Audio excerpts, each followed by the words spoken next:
chào tất cả anh em đã đến với kênh ship Bôn Hải Nguyễn. Nay là thứ hai 3 tháng 4. Xin chúc cho tất cả anh em có một tuần mới thành công trong công việc. Nay em soạn với hàng cỏ rồi giao lưu với anh em. Cách thức giao dịch bên em vẫn như cũ: 1. Chuyển khoản đủ free ship. 2. Code cọc 100k giá trị đến 1 triệu, cọc 200k giá trị trên 1 triệu giùm em và phí code anh em tự chịu. 3 là giao dịch trực tiếp tại Bình Tân. Địa chỉ của em có trên Google, anh em chỉ cần gõ ship Bôn Hải Nguyễn là có địa chỉ và định vị tới nhà em. Rồi em xin vào việc luôn nha.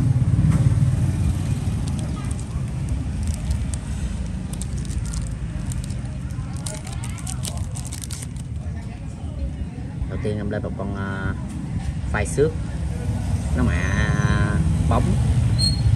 Cái lớp này mốt tẩy ra được, tẩy bằng sơn được, tẩy bằng chất tẩy sơn được anh em. Chủ đề về thuốc lá. Trên nắp nó có 1-2 điểm chấm kim, góc cạnh thì nó có hơi tróc xíu, hơi tróc sơn xíu. Xài thời gian chán thì mình mua chất tẩy sơn á, tẩy ra. Dòng mình sức thì chịu nhật. Cái này là thuốc gì ta? X7 sản xuất 206. Góc cạnh thì nó có tróc nhẹ, hơi những điểm này tróc nhẹ.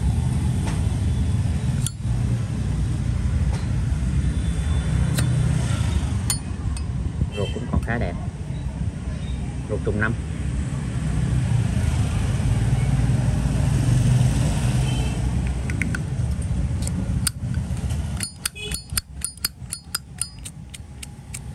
Bánh bán lên là khỏe.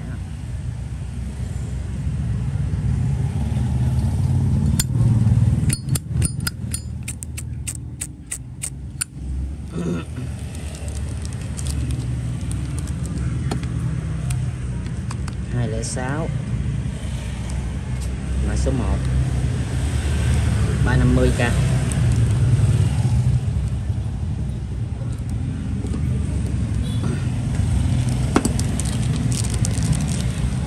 Rồi em lên con thứ hai sản xuất 211. Đèn cũng nhìn nó cũng còn khá là đẹp.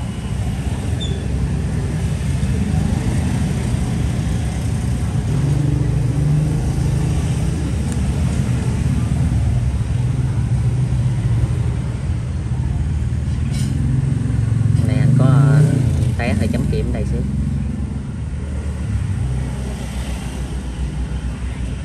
Chủ đề không biết. Cái ruột này ruột như mới. Vỏ cũng đẹp. Ruột trùng 5.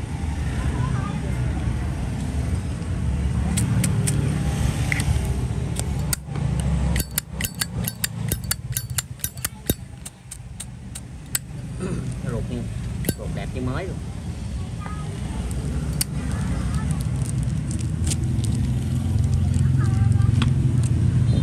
Hai 2011 mã số 2 350 luôn.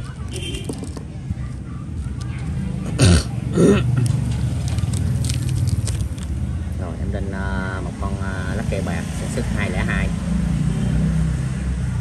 Lớp bạc nó còn rất là đẹp, nó có vài điểm chấm kim.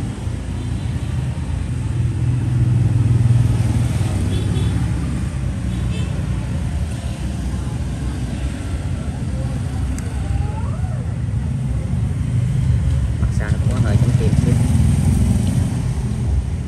Lớp bạc còn nguyên nha anh em. 202 chất lượng như là mã.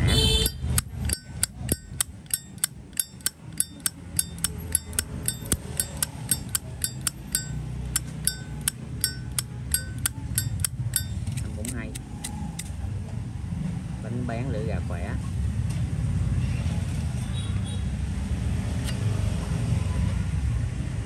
Ruột trùng 5.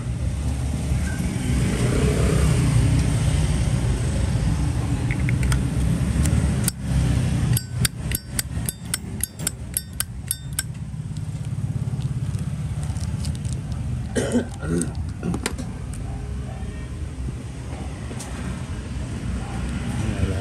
mã số 3.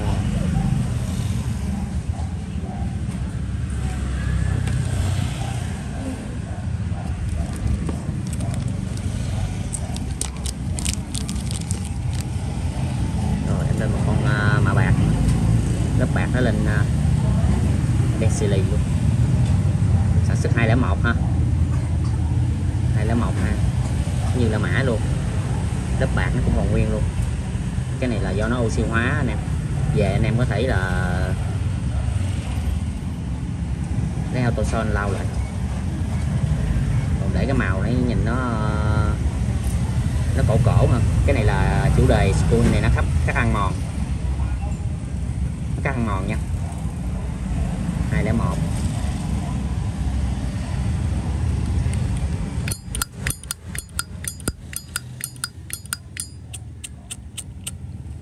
Bánh bán lửa gà khỏe.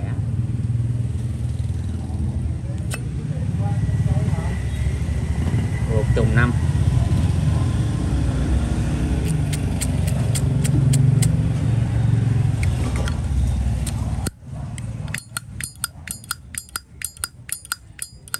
Con này tổng thể thì góc cạnh nó là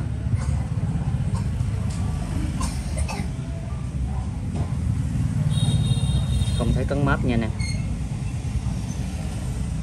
không thấy cấn mớp luôn ha.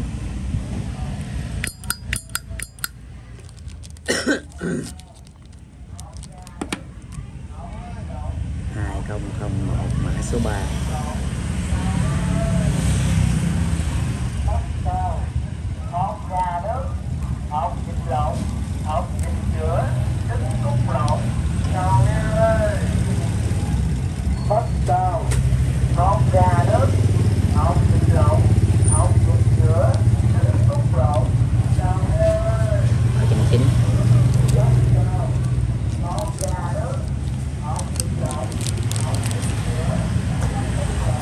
Lên một con 202.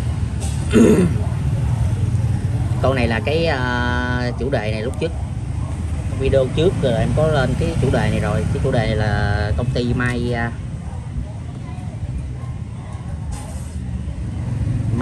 công ty may giống như là gì quên mất tiêu rồi,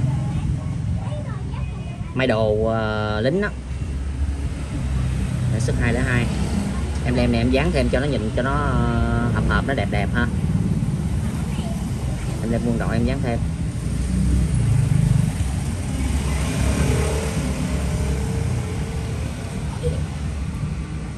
Con này tổng thể cũng đẹp, không cấn mớp luôn, lớp rơm cũng khá là đẹp luôn,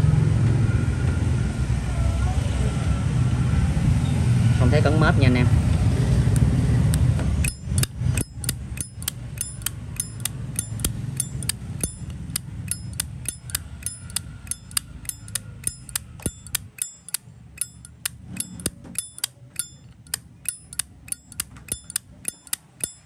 Âm cũng hay á.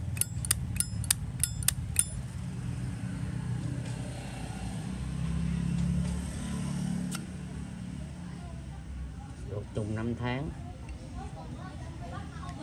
Ruột trùng 5 tháng âm hay luôn.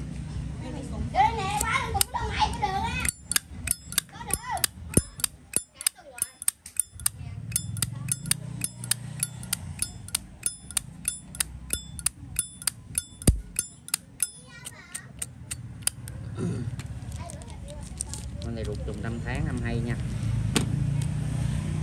như một con La Mã luôn.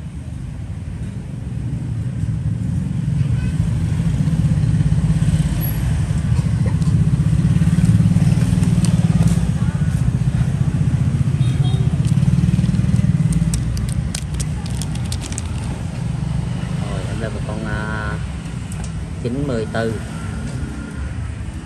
Con này nó có té,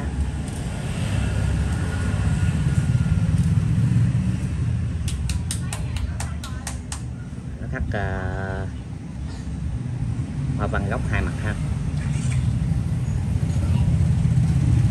Con này dăm DT hơi nhiều,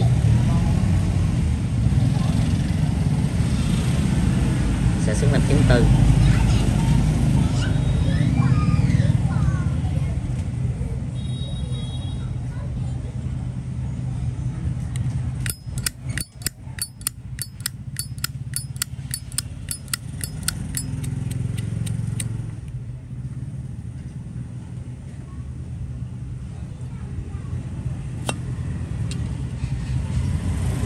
ruột trùng 5.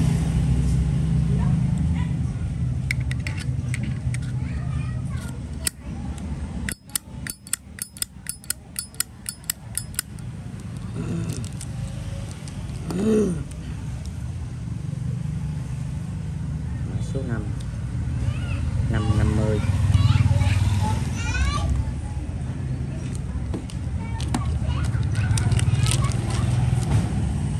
Lên một con vinh tẹt xả rơm, xả sức 595.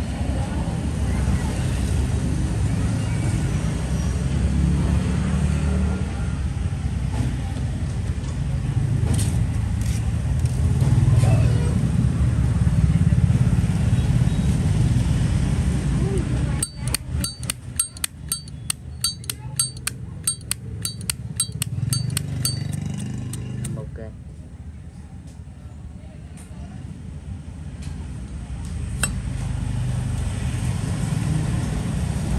Ruột trùng 5 tháng.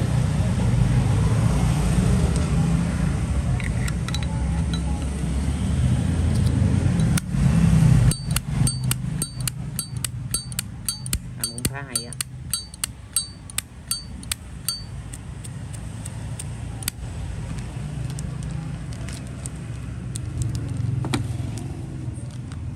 Một 995. Mã số 6.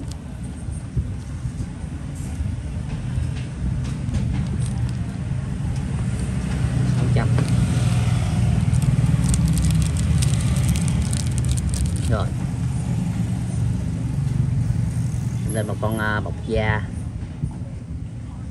Betty Bob. Con này là lề La Mã nha anh em, lớp da còn khá đẹp. Cái này do lớp da nó hơi nó rút lên á, chứ không phải là do nắp bị hở ha. Nắp nó không hở, lớp da đây nó hơi rút lên thôi, nhưng mà nó không bong tróc gì hết. Màu đỏ may mắn luôn ha. Nó dính gì dơ vậy, nó hơi dơ dơ ở đây. Nó đi ruột 2000. Nó đi ruột 2000.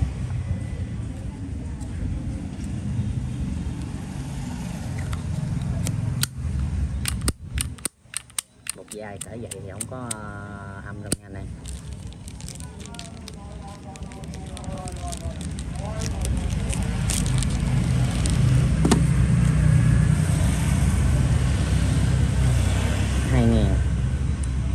Mã số 7.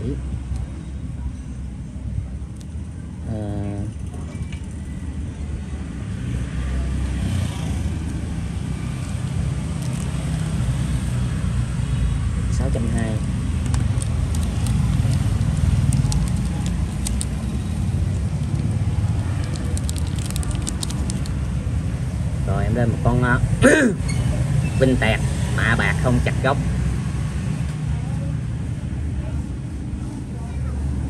sản xuất năm 94.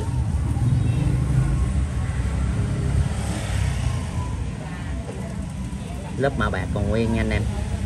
Đây lỗi hãng, nó dập bên một bên thì cái nằm nó nhìn rõ thấy ghê, một bên thì nó hơi mờ. Cái này lỗi do hãng nha. Lớp mạ nó còn nguyên nguyên ha, nó có hơi dấu chấm kim ở đây xíu.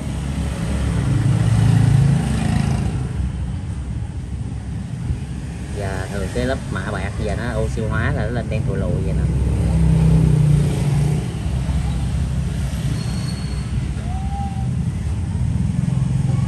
Góc cạnh thì em không thấy cấn mớp nha, nó chỉ có một điểm ngay đây thôi.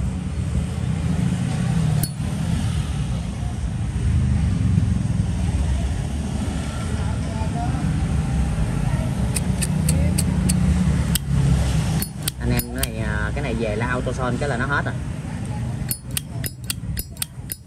Em thì lại thích để những cái màu nó dơ dơ bẩn bẩn vậy để cho nó nguyên bản, nó tự nhiên.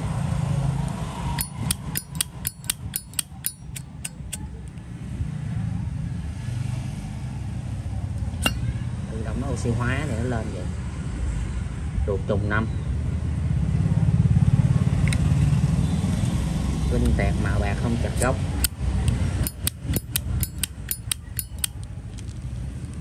1994, mã số 8,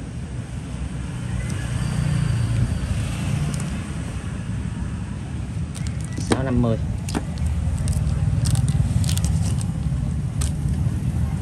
Rồi em lên một con phai xước sản xuất năm 92, lớp phai xước lớp mạ rơm còn rất là đẹp.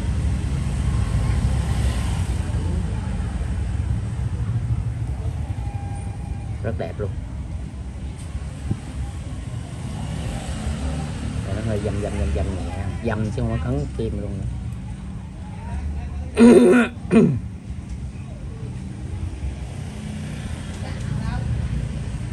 Góc cạnh khá là đẹp luôn,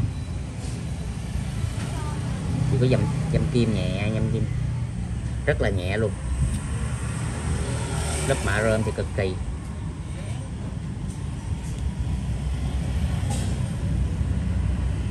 Chín 92, âm cũng hay luôn nha anh em.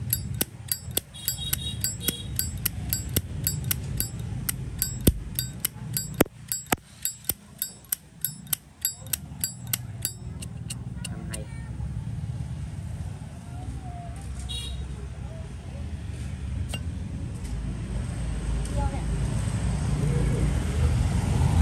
Ruột trùng 5 rõ bạch nha. Trùng 5 rõ bạch 92.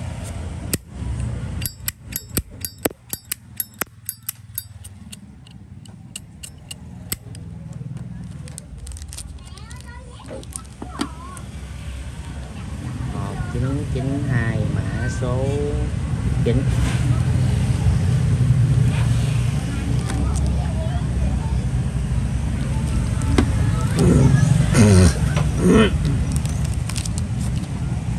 Rồi em lên một con tẩu 89 mọc ngược.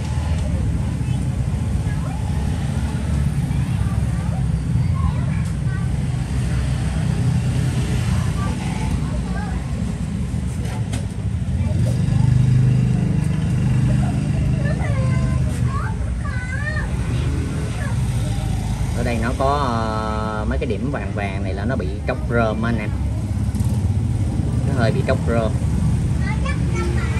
Góc cạnh thì đẹp, góc cạnh đẹp, không có cấn móp. Mấy cái điểm vàng vàng này nè là nó hơi bị tróc rơm á anh em. Góc cạnh thì đẹp, không cấn móp ha.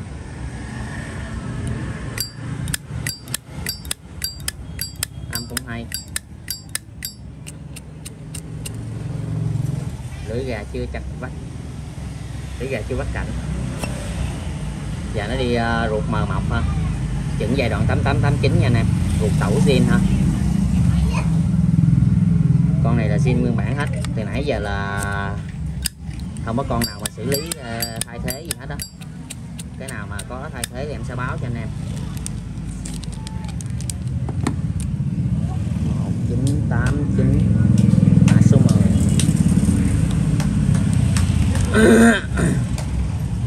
Tẩu 89 800k.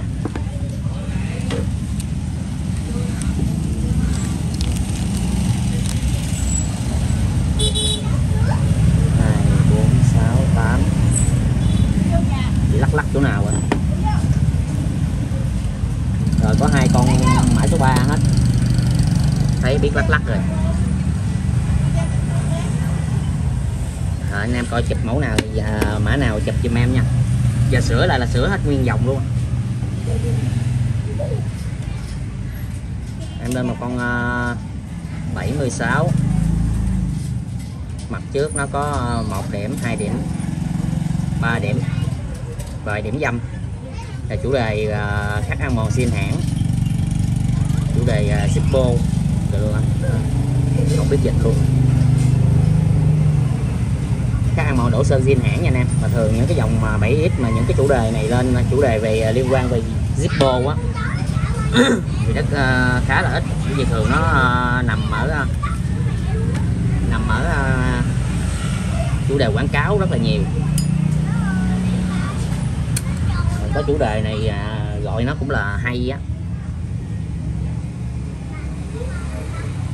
Nó cũng có té ngã của dòng xưa, mà nói chung thì với giá tiền này thì anh em chơi được, dư sức, zin hết. Và cái nói chung tổng thể của nó hơi xấu, cái buồng đốt của nó thì cũng hơi xước xước nha. Tổng thể xấu nhưng mà kết cấu nó ok. Ruột 2 mặt chữ ha, này cuối 76. Giai đoạn ruột đầu 76 là nó sẽ đi ruột 1 mặt chữ. Hàng xưa thì em mua những cái hàng em đánh từ quay về những cái hàng mà nó hàng xưa như vậy gặp thường lắm. Nó hai giai đoạn đầu, giai đoạn cuối, gọi là giao thời á. Con này thì nguyên zin. Nói chung là ngoại hình nó thì không được đẹp. 850 nguyên zin, chỉ có thay cốt bản lề thôi nha anh em. 1976 mã số 11.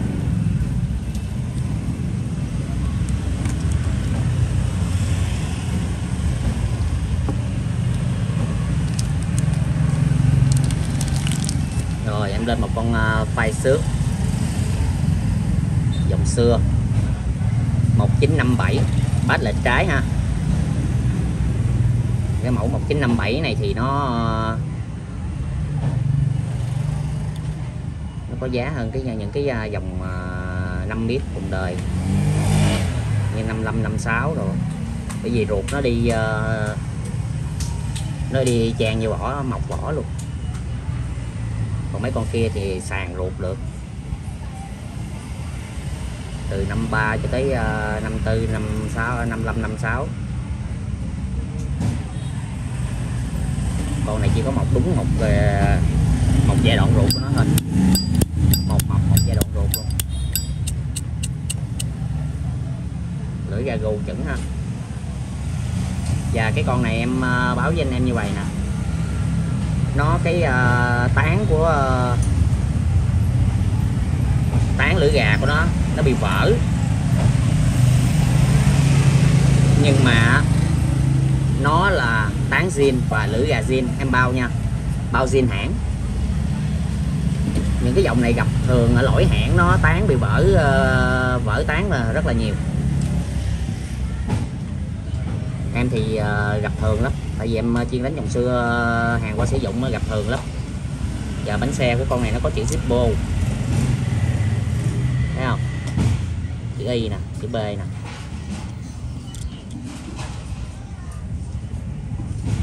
Anh em thấy không, chữ O nè. Đó. Bánh bén lưỡi gạt khỏe. Con này cũng chưa sửa chữa gì luôn, nó có dăm nhẹ, nó có dăm nhẹ thôi ha. Tổng thể nói chung là lớp rơm và tổng thể của nó như vậy là khá ok của dòng 5 mét rồi. Con này mà nêu á, nêu không bút 5.500. Riêng dòng 57 nãy giờ chưa lấy. Đây ruột của nó cũng là vách lệch trái ha. Xưa thì nó hơi xước chút xíu nha anh em. Vách của nó lệch trái luôn.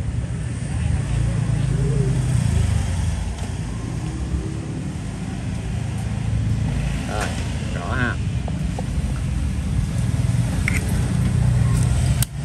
Anh em có muốn chơi niêu em có hình như 2 con 57 niêu, không bút 5,5 triệu một con. Con này em giao lưu 2 triệu.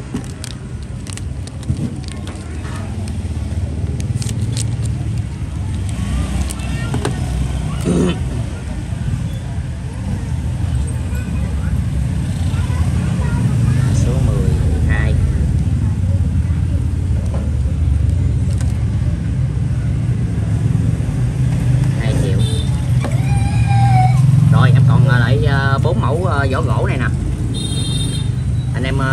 có chơi nữa không? Còn 4 mẫu nữa à, 4 cái, còn đúng 4 cái 4 mẫu luôn.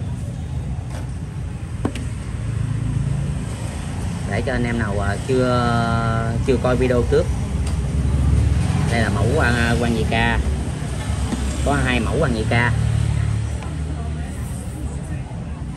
và cái này là vỏ gỗ của Trung Quốc nó sản xuất, nó có đi ruột đi kèm, anh em có thể về mài mò lấy linh kiện để mà sửa chữa cho Zippo cũng được, hoặc là mình đúc ruột Zippo cho mình xài, nó cũng hay. Và một vỏ như vậy là 150k. Em có 4 mẫu, 2 mẫu quan nhị ca, một mẫu triệu tử long, này Nacha, này hình như Nacha.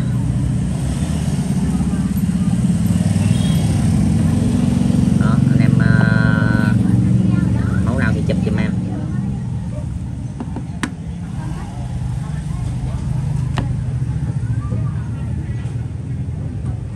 Một cái vỏ gỗ như vậy là 150k nha anh em.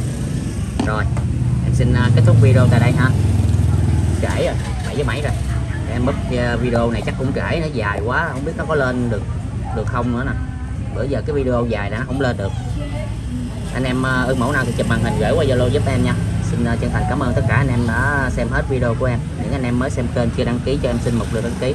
Em xin cảm ơn tất cả anh em rất là nhiều và hẹn anh em ở những video sau. Xin chào anh em.